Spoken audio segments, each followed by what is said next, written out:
महिलाओं का बराबरी का अधिकार है, वो इस मनुस्मृति में है। बहुत सारी चीजें हैं बताने को, बहुत बताई जा सकती है। सिर्फ निवेदन इतना है कि ब्राह्मणवादी व्यवस्था को रोज ठोकर मारनी पड़ेगी, रोज चुनौती देनी पड़ेगी, रोज इससे संघर्ष करना पड़ेगा।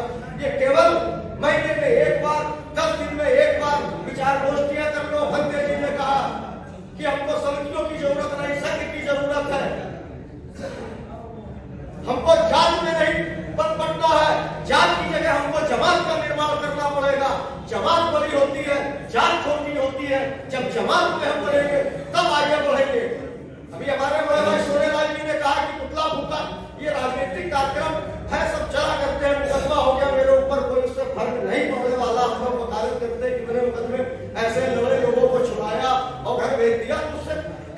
लेकिन एक टीस थी कि इस व्यक्ति ने, जब मैं 18 तारीख को गया, मेरा एक जूनियर उसने कहा भैया कल अमित शाह का ये बयान था। मैंने कहा कल मैं देख नहीं पाया क्योंकि टीवी देखता नहीं हूँ। कुछ जो न्यूज चैनल है जो मेन स्ट्रीम मीडिया के, वो गोदी मीडिया के नहीं, मेन स्ट्रीम मीडिया जो हमारे आपके समाज के लोग चलाते हैं यूट्यूब पे, उसको जब मैंने देखा तो मैंने तुरंत एक मैसेज बनाया। मैंने कहा कल डीएम कार्यालय के सामने अमित शाह का पुतला फूका जाएगा। बहुत सारे राजनीतिक संगठन थे, आप सब थे। उसके बाद पुतला फूका गया, ये प्रक्रिया चली, लेकिन चैलेंज देके फूका गया। एलआईयू परेशान, पुलिस परेशान, एसीपी परेशान, थानेदार परेशान। पुतला कहाँ है, कचहरी में ढूंढ रहा है, पुतला नहीं मिल रहा। उसको चकमा दिया, वास्तव में चकमा दिया, एक नहीं 2 पुतले बनाए और दोनों पुतले फूके हम लोगों ने। खैर उसकी भी कोई ऐसी बात नहीं है कि वो तो खैर चीजें देखी जाएंगी। लेकिन सवाल यह है कि जो कहा कि आज मनुस्मृति दहन दिवस हम मना रहे हैं। मनुस्मृति मतलब वो भंते जी ने कहा कि केवल मात्रा हटा दीजिए, हु की मात्रा हटा दीजिए, मन की स्मृतियां रह जाए, उसको हमें याद करने की जरूरत है। हम आप जब यहाँ सुन रहे हैं, हमें जरूरी नहीं है कि हम सबके पूरे भाषण को याद करके जाए। हमने प्रोफेसर साहब ने क्या कहा, इनकी एक लाइन अच्छी लग जाए, आदरणीय भंते जी की एक लाइन अच्छी लग जाए, महात्मा बुद्ध का एक विचार अच्छा लग जाए, बाबा साहब का एक विचार अच्छा लग जाए, इसको आत्मसात करने की जरूरत है, इसको अपने दिलो दिमाग में बैठाने की जरूरत है, इस चीज की जरूरत है। हम लोग इसलिए कहते हैं रोज लड़ना, रोज संघर्ष करना। पंडित जी सब मनुस्मृति में लिखा है कि ब्राह्मणों के नाम कैसे होने चाहिए, बहुत बुद्धिमान जिससे लगे कि बुद्धिमान हो। क्षत्रियों के नाम कैसे लगे होने चाहिए, जैसे लड़ाका हो, सूर्य प्रताप सिंह, विजेंद्र प्रताप सिंह। फकीरों के नाम और उनके सूत्रों के नाम घासीराम, जीतनदास दास। इस तरीके की जो मैंने कह रहा हूं, इसमें लिखा है, मैं ये बता रहा हूं। इस किताब के अंदर राजू भाई बेच रहे हैं, किताब मनुस्मृति बेच रहे हैं, लेके जाइए, घर में रखिए, पढ़िए। बहुत सारी चीजें हैं जो हो सकता है कि लोगों को लगता है बुरा लग रहा। महिलाएं सबसे ज्यादा कूप बंदूक, महिलाएं सबसे ज्यादा करवा चौथ। मेरी शादी हुई 13-14 साल हुआ, आज तक पत्नी ने व्रत नहीं रखा।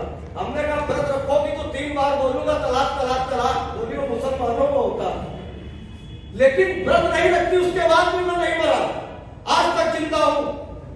और आप लोग अपनी पत्नियों का रिचार्ज कराती है साल में एक बार, कोई जरूरत नहीं है रिचार्ज करने की। अगर आप भगवान को भी मानते हो तो आपने गीता है, गीता पढ़िए, अपने घर में रखिए, उसमें लिखा ना कुछ लाए थे ना कुछ लेके जाओगे, क्या लाए हो क्या जाएगा, जो होना था वो होगा। ये सारी जब उसी को मान लो, मरना होगा तो मर जाएंगे, जिंदा रहना होगा जिंदा रहेंगे। अगर आप गीता मानना होगा, ये है ब्राह्मणवादी व्यवस्था। जैसा प्रोफेसर साहब ने कहा कि बेटी दान देने वाली चीज नहीं है, वस्तु नहीं है। दान होता है केवल वस्तुओं का, दान हो सकता है इस किताब का, दान हो सकता है इस मोबाइल का कि मैंने आपको दे दिया, एक पेन का, कपड़े का, अन्न का। महिलाएं वस्तु नहीं होती है, महिलाओं का बराबरी का अधिकार है, वो इस मनुस्मृति में है। बहुत सारी चीजें हैं बताने को, बहुत बताई जा सकती है। सिर्फ निवेदन इतना है कि ब्राह्मणवादी व्यवस्था को रोज ठोकर मारनी पड़ेगी, रोज चुनौती देनी पड़ेगी, रोज इससे संघर्ष करना पड़ेगा। ये केवल महीने में एक बार, 10 दिन में एक बार विचार गोष्ठियां कर लो। भंते जी ने कहा कि हमको समितियों की जरूरत नहीं, संघ की जरूरत है।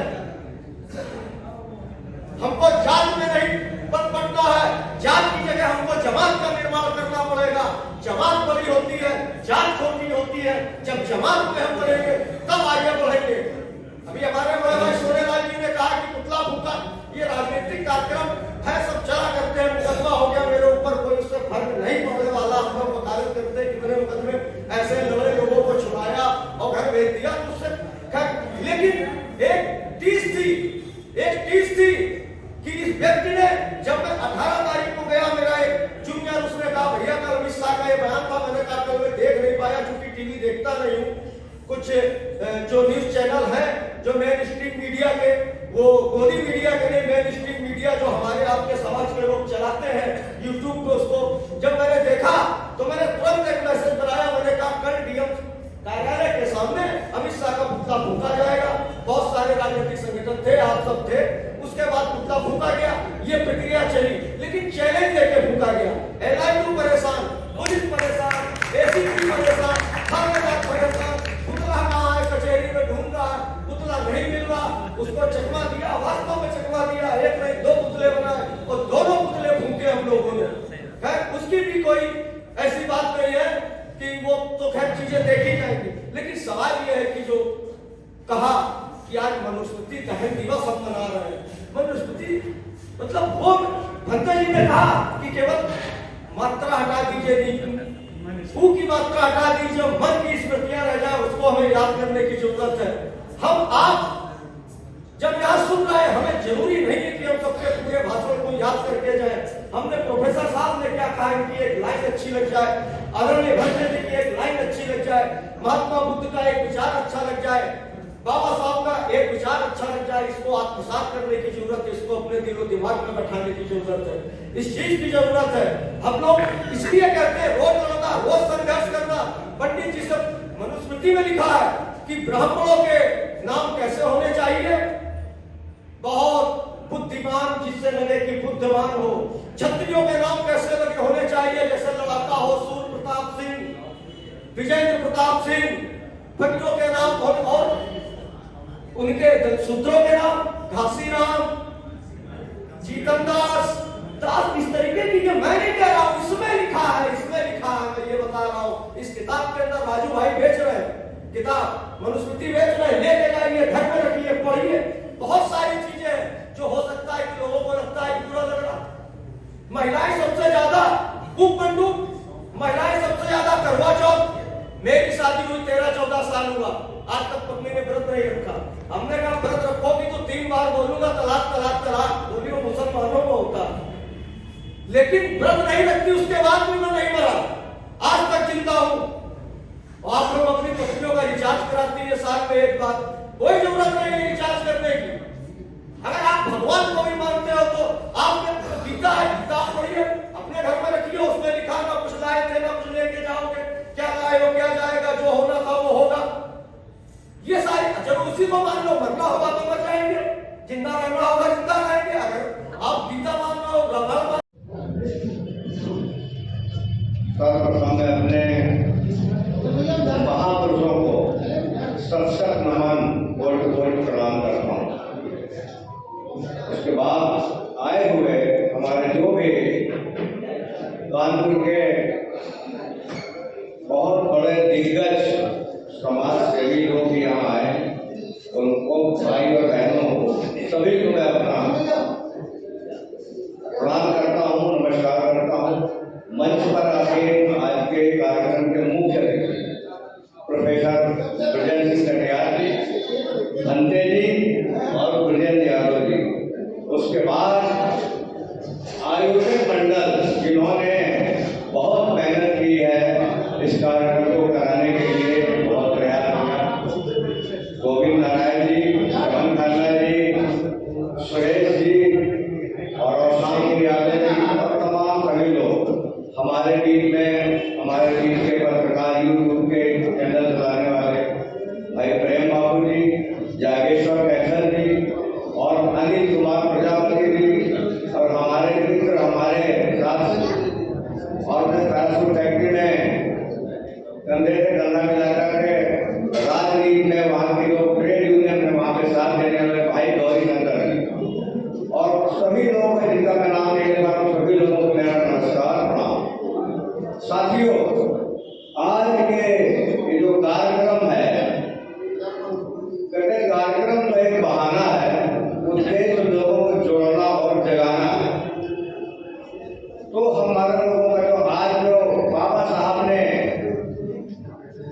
मनुस्मृति का दहन का जो निर्णय लिया था, बहुत बड़ा संघर्ष था उस समय।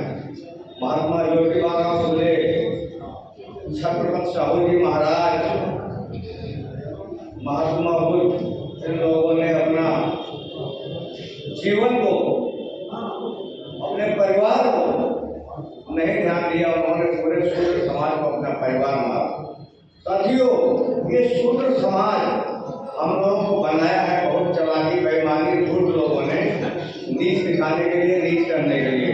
इस देश के अंदर काम करने वाले को नीच ही कहा जाता है, सफाई करने वाले को नीच कहा जाता है, गंदगी फैलाने वाले को, हरामखोर को ऊंच माना जाता है और काम करने वाले को नीच। अगर हम लोग, क्योंकि समय कम है और काफी लोग चले गए हैं तो बहुत ज्यादा बात करने का, अगर हम लोग मनुस्मृति का विरोध करते हैं तो हमें सबसे पहले जातिवाद का विरोध करना चाहिए। हमें जात को खत्म करके आपस में दूसरी जात के साथ विवाह करें, आपका समाज जुड़ेगा। आप अपने आर्थिक आधार पर कैटेगरी ले सकते हैं, लोग अच्छा कौन है, ईमानदार कौन है, समाज सेवी कौन है, उसके आधार पर उनका चुनाव कर सकते हैं। तो हमें, अगर हम मनुस्मृति का विरोध करते हैं तो हमको सबसे पहले अपना जातिवाद खत्म करें। दूसरी बात, अगर हम संविधान को मानते हैं, पक्के मानते हैं, कट्टर, तो आपको सबसे पहले अपना voter card, vote power, vote बनाना पड़ेगा अपने मिलने जुलने वाले, अपने रिश्तेदारों का, अपने अगल बगल वालों का। क्योंकि वोट डालने के समय जिससे कि हम व्यवस्था परिवर्तन कर सकते हैं, राजतंत्र को खत्म कर सकते हैं। संविधान मतलब राजतंत्र को खत्म करना ही तो है, लोकतंत्र की स्थापना करना, राजतंत्र को खत्म करना। तो हमारा पता लगा कि हमारे को नहीं, बहुत बड़े नेता है, बहुत बड़े समाज सेवी है, बहुत जो है, और हमारा वोट नहीं, हमारी बहन को नहीं, हमारे भाई को नहीं, कहीं हमारे चाचा को नहीं, कहीं हमारे मामा को नहीं, कहीं हमारे पड़ोस वाले हमारे वोट देते हैं, वोट नहीं। तो हमको इन सब छोटी छोटी चीजों पर ध्यान देना पड़ेगा। तो मैं दो बातें बताई हैं, विशेष तौर आप लोग इन पर ध्यान देंगे। और एक सूचना है, 5 जनवरी रविवार को श्यामनगर में